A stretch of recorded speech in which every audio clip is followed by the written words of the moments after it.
Είναι τρελαίνεσαι.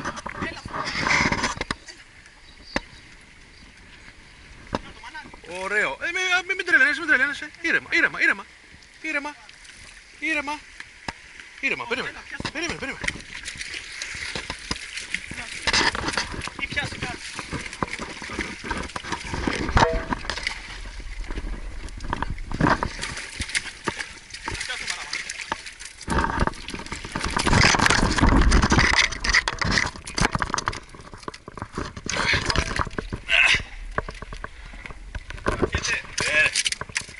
Τι κρατιέται, μαλάκα, είσαι καλά.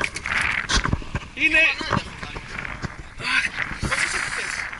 Γιατί πιάνεις το γάτζο, ρε φίλε? Γιατί εκεί την ώρα τώρα γάμισε εμένα που Μα τον έχουμε ανοιχτό έτοιμο. Μπράβο, μανελάκι μου. Καρβούνιλα μου μύρισε ήδη. Μωρή παιχτούρα. Μαλάκα το θέλετε και καλά να το φάει, ρε. Μαλάκα, αφού το παίρνει, το χάνει και δεν χτύπησε αμέσως. Πες να τσίγκανα και 10 φορές. Το παίρνει, το χάνει, το ξαναπαίρνει. Μωρή παιχτούρα. Αφού